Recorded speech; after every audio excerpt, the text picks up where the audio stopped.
नमस्कार दोस्तों, हमारे ऑनलाइन प्लेटफॉर्म पे आपका हार्दिक स्वागत है।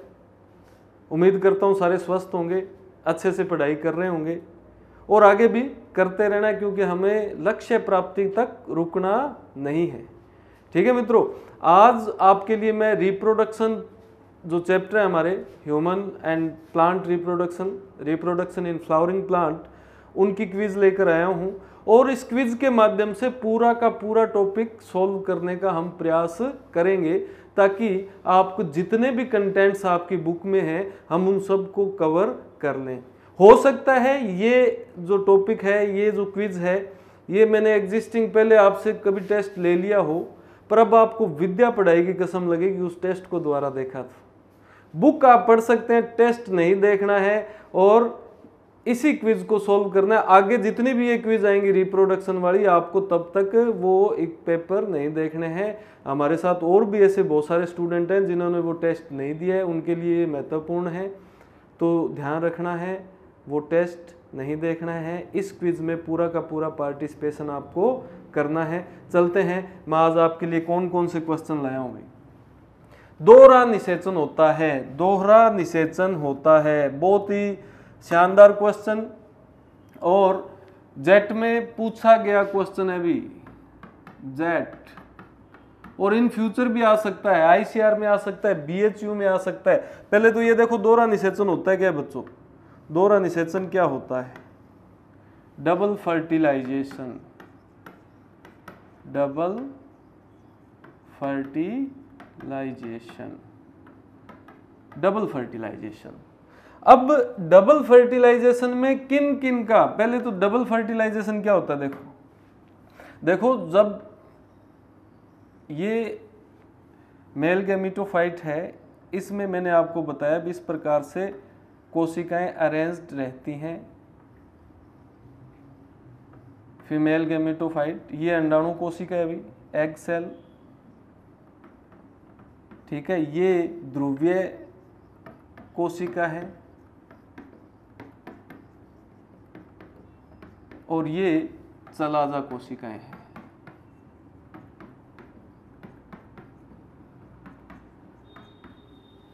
और जैसे ही प्रागनली यहां पे आती है, और प्रागनली में क्या है, 3 केंद्रक चले आते हैं। प्रागनली यहां से प्रवेश करती है और 3 केंद्रक दौड़े दौड़े आते हैं, और उन 3 केंद्रक में से एक केंद्रक जो होता है वो कायिक केंद्रक होता है, जो प्रागनली का निर्माण करता है और वो यहाँ आकर नष्ट हो जाता है। नष्ट हुआ कायिक केंद्रक।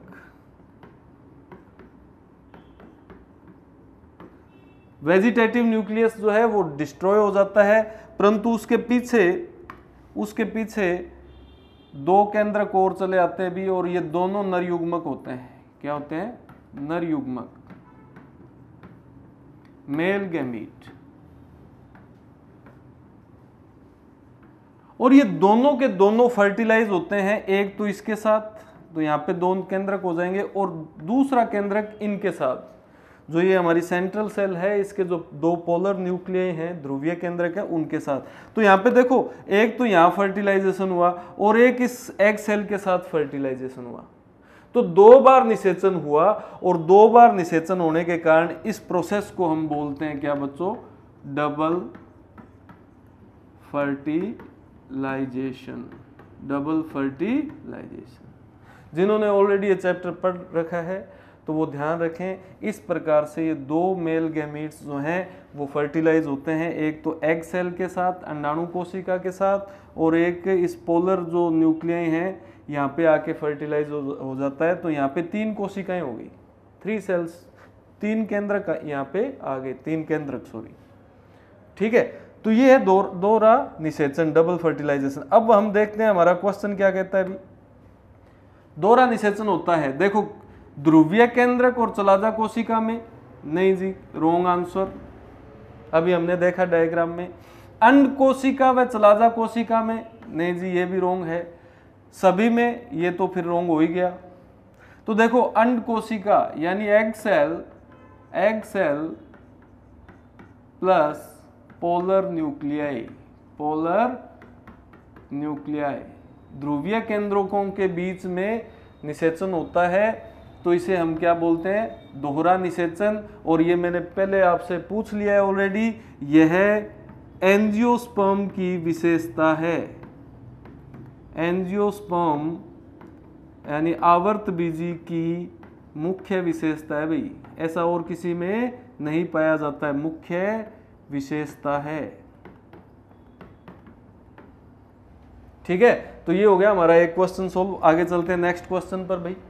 सामान्यतः कौन सा भ्रूणपोष एंजियोस्पर्म में पाया जाता है? भ्रूणपोष यानी एंडोस्पर्म, भ्रूणपोष यानी एंडोस्पर्म निम्न में से कौन सा पाया जाता है एंजियोस्पर्म में? मोस्टली देखो बच्चों, 3 प्रकार के भ्रूणपोष होते हैं। एक तो केंद्रकीय, न्यूक्लियर, एक कोशिकीय, और थर्ड जो है हेलोबियल। थर्ड कौन सा है? हेलोबियल। अब देखो केंद्रकीय जो भ्रूणपोष है इसमें तो क्या होता है, पहले केंद्रक बनते हैं, पहले बहुत सारे क्या बनते हैं बच्चों, केंद्रक बनते हैं, और उसके बाद इन पर भित्ति बनने लगती है। उसके बाद आफ्टर दैट, एक पहले नहीं, पहले केंद्रक बनेंगे फिर भित्ति बनेगी। पहले केंद्रक का निर्माण, पहले केंद्रक विभाजन, फिर सेल वॉल का बनना। तो ऐसा जो भ्रूणपोष है एंडोस्पर्म है वो न्यूक्लियर एंडोस्पर्म कहलाता है। क्या कहलाता है? Nuclear endosperm. कोशिकीय भ्रूणपोष में क्या होता है, केंद्रक के साथ ही, केंद्रक विभाजन के साथ ही, केंद्रक विभाजन के साथ ही कोशिका भित्ति बनती है भी, कोशिका भित्ति बनती है। तो ये अलग हो गया। इसमें इस प्रकार से दिखाई देंगे आपको, जैसे ही केंद्रक बनेगा साथ ही साथ सेल वॉल भी बनने लगेगी, सेल वॉल। अब बात आती है ये हेलोबियल जो है ये मिक्स रूप है दोनों का। मिक्स किसका भाई? ऐसे ऐसे पादप जिनमें केंद्रकीय और कोशिकीय दोनों प्रकार के भ्रूणपोष पाए जाते हैं क्या कहलाते हैं? हेलोबियल। अब बात आती है, अब आपको भ्रूणपोष के बारे में पता लग गया होगा भाई, भ्रूणपोष यानी एंडोस्पर्म। ठीक है, तो ये 3 प्रकार के भ्रूणपोष हैं। तो अब अपना क्वेश्चन वापस देखते हैं अभी, कौन सा भ्रूणपोष, ये पूछ रहे हैं हमसे कौन सा भ्रूणपोष सबसे ज्यादा पाया जाता है। देखो भाई, जो केंद्रकीय भ्रूणपोष है ना, न्यूक्लियर एंडोस्पर्म, 56% आवर्तबीजियों में पाया जाता है, सर्वाधिक। तो राइट आंसर क्या होगा अभी? केंद्रकीय भ्रूणपोष सर्वाधिक पाए जाने वाला भ्रूणपोष है एंजियोस्पर्म में। ठीक है, तो हेलोबियल, कोशिकीय, कोई नहीं, ये होगी क्या? Wrong answer. आगे चलते हैं नेक्स्ट क्वेश्चन पर। टेस्टा व टैगमन पार्ट है। टेस्टा और टैगमन किसके पार्ट हैं भी? फल के? नहीं जी। बीजांड के? बीजांड को ओव्यूल बोलते हैं बच्चों? नहीं। परागकोश? नहीं। ठीक है, एंथर। तो किसके पार्ट हैं? बीज के, सीड के, सीड के पार्ट हैं। इस प्रकार जो सीड होता है उसके अंदर 2 बाह्य चोल पाए जाते हैं, एक तो ऊपर की ओर, एक नीचे की ओर। ये ऊपर वाला जो है ये कहलाता है बच्चों टेस्टा, और जो अंदर वाला है ये कहलाता है टैगमन। ठीक है, ये दोनों जो पार्ट हैं वो सीड के पार्ट हैं। किसके पार्ट है बच्चों? सीड के पार्ट हैं। आगे चलते हैं नेक्स्ट क्वेश्चन पर। भ्रूण बनता है, embryo formed, embryo formed by, किससे बनता है भाई? चलाजा कोशिकाओं से? नहीं जी। केंद्रकीय कोशिकाओं से? नहीं। इससे क्या बनता है? त्रिसंलयन के फलस्वरूप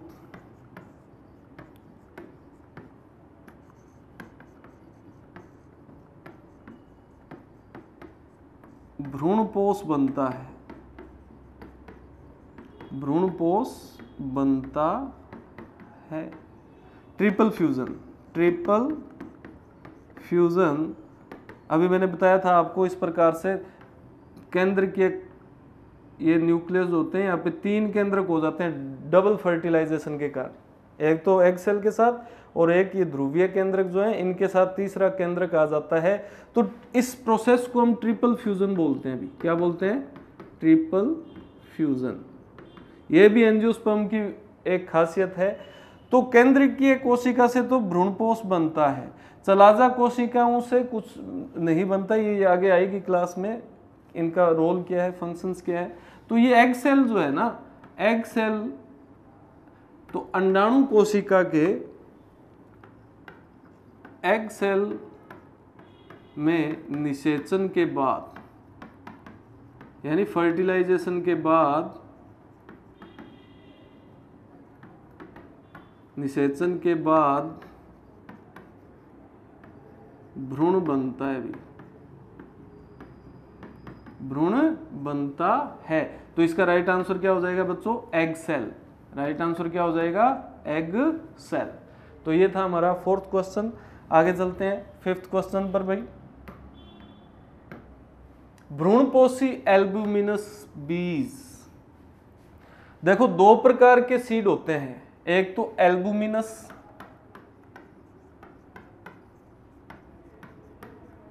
एक गैर एल्बुमिनस।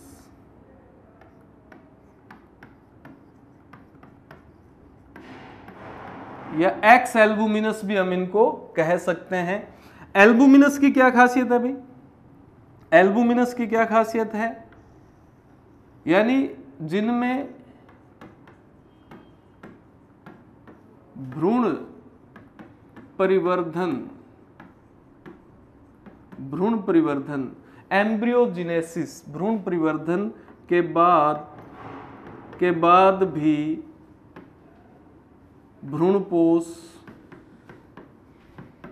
भ्रूणपोष बचा रह जाए। ठीक है, यानी भ्रूण बन गया उसके बाद भी भ्रूणपोष अभी बचा हुआ है, तो ऐसे बीज क्या कहलाते हैं बच्चों? एल्बुमिनस। ये भी ध्यान रख लेना। और ये सामान्यतः एक बीज पत्री जो होते हैं ना, मोनोकोटिलिडन्स, एक बीज पत्री जो बीज होते हैं उनके अंदर एल्बुमिनस जो है वो होते हैं, एल्बुमिनस होते हैं सीड, यानी उनमें भ्रूणपोष बचा रह जाता है भ्रूण बनने के बाद भी। गैर एल्बुमिनस कौन से होते हैं? जिनमें एंडोस्पर्म जो है, भ्रूणपोष पूर्णतः काम आ जाता है भी, यानी पूरा का पूरा यूटिलाइज कर लिया जाता है, वो गैर एल्बुमिनस अभ्रूणपोषी बीज कहलाते हैं। और इसका उदाहरण जो है, एग्जाम्पल जो है वो होते हैं बच्चों कौन से? द्विबीजपत्री। ठीक है, जैसे चना इत्यादि, मटर इत्यादि जो है वो गैर एल्बुमिनस होते हैं, उनका भ्रूणपोष पूर्णतः उपयोग में आ जाता है। अब देखो हमने बात की भी, इनमें जो है एक बीजपत्री आते हैं ज्यादातर, तो ये सारे के सारे क्या हैं? मोनोकोट्स हैं। सारे के सारे क्या हैं? मोनोकोट्स हैं। तो इसका राइट आंसर क्या हो जाएगा? ऑल ऑफ द अबव, सभी के सभी, मक्का, बाजरा और अरंडी। देखो ये इन ऐसे बीज हैं जिनमें भ्रूण के परिवर्धन के बाद भी भ्रूणपोष बचा रह जाता है। ऐसे बीज क्या कहलाते हैं? एल्बुमिनस बीज कहलाते हैं बच्चों। ठीक है, तो यहाँ पे हमारे सिर्फ भ्रूणपोष ही, हमने ये भी समझ लिया ये क्या होते हैं। ठीक है, आगे चलते हैं नेक्स्ट क्वेश्चन पर। सर्वाधिक कीट परागण, मैक्सिमम जो है कीटों द्वारा पोलिनेशन कौन सा कीट करता है भी इनमें से? तो मोर इम्पोर्टेंट क्वेश्चन है बच्चों, कीटों द्वारा जितना भी पोलिनेशन होता है, पोलिनेशन बोलते हैं इसको, क्या बोलते हैं? पोलिनेशन। कीटों द्वारा जितना भी पोलिनेशन होता है उनमें से 80% जो है हनी बीज करती हैं भी। कौन करते हैं? हनी बीज। 80%। तो सर्वाधिक बहुत ही महत्वपूर्ण कीट है ये हमारे लिए। और ये कीट भी अब संकटग्रस्त है इस समय। पहले जितनी मधुमक्खियां हमें दिखाई देती थी उतनी अब नहीं दिखाई देती हैं, क्योंकि हम इंसेक्टिसाइड्स का बहुत ज्यादा प्रयोग करते हैं। और इंसेक्टिसाइड का प्रयोग करते हैं तो वो इंसेक्टिसाइड तो डिफरेंशिएट कर नहीं पाता भी किसको मारना है, टिड्डे को मारना है, मच्छर को मारना है, वो तो जो भी कीट आएगा उसको खत्म। तो इस कारण से मधुमक्खियां भी कम हो रही हैं। तो पोलिनेशन भी अगर मधुमक्खियां नहीं करेंगी तो हमें आर्टिफिशियल पोलिनेशन करना पड़ेगा, जिसके कारण हमारी जो क्रॉप है उसकी कॉस्ट बहुत ज़्यादा बढ़ जाएगी बच्चों।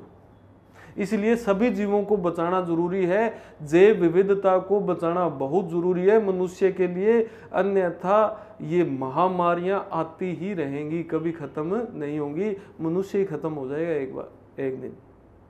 इसलिए सभी जीवों की रक्षा करनी चाहिए, जैव विविधता बचानी चाहिए। आगे चलते हैं नेक्स्ट क्वेश्चन पर। क्वेश्चन स्वपरागण हेतु सेल्फ पोलिनेशन, इसके लिए कौन सी एडेप्टेशन जरूरी है? एक तो पोलिनेशन क्या होता है भाई? पोलिनेशन क्या होता है? पराग कणों का वर्तिकाग्र तक पहुंचना, यानी पोलन ग्रेन का कहां तक? स्टिग्मा तक ट्रांसफर होना क्या कहलाता है? पोलिनेशन। अब ये क्या पूछ रहा है हमसे? क्या पूछ रहा है अभी? यानी ऐसी कौन सी कंडीशन है जिसमें केवल सेल्फ पोलिनेशन होगा? पोलिनेशन भी 3 प्रकार के होते हैं, मैं बता दूं आपको। पोलिनेशन, एक तो स्वपरागण, एक सजात पुष्पी परागण,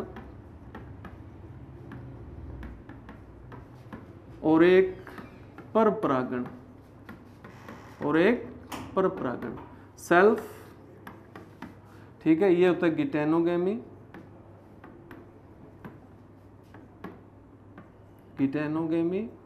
और ये होता है क्रॉस पोलिनेशन।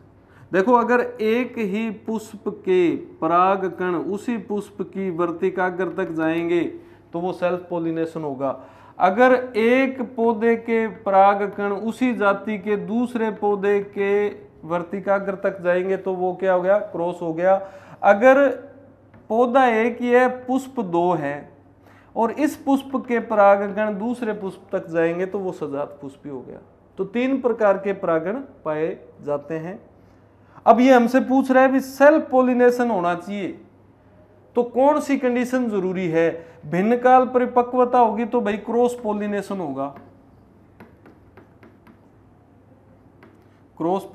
होगा, क्योंकि नर और मादा भाग अलग अलग समय में परिपक्व होंगे तो सेल्फ पोलिनेशन नहीं हो सकता है। और यूनिसेक्सुअल हुआ तो भी क्रॉस पोलिनेशन होगा बच्चों, क्योंकि वो नर के या मादा भाग अलग अलग पुष्पों में है तो उसको कहीं दूसरी जगह जाना ही पड़ेगा निषेचन के लिए। सेल्फ स्टेरिलिटी है तो भी बच्चों क्या होगा? क्रॉस पोलिनेशन होगा, क्योंकि वो खुद परागकण उसी पुष्प को वर्तिकाग्र तक नहीं पहुंच सकते, ठीक है, वो सेल्फ स्टेरिलिटी कहलाता है। अनअनुमूल्यता, ये होती है बच्चों क्लिस्टोगैमी, और इसका मतलब है ऐसे पुष्प जो सदैव बंद रहते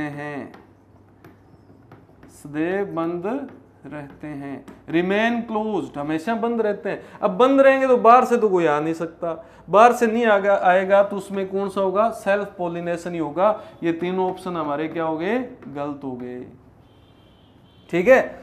तो ये होती है क्लिस्टोगैमी, अनउन्मूल्यता। आगे चलते हैं नेक्स्ट क्वेश्चन पर। क्वेश्चन नंबर 8, जल परागण, ठीक है, जल वाटर पोलिनेशन।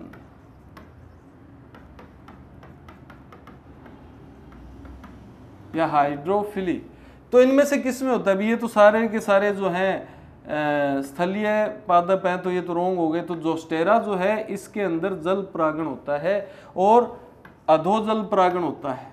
कौन सा? अधोजल परागण। अधोजल का मतलब है जल के अंदर, जल के अंदर, inside the water, inside the water, क्योंकि पूर्णतः जलीय जीव अंदर ही रहता है।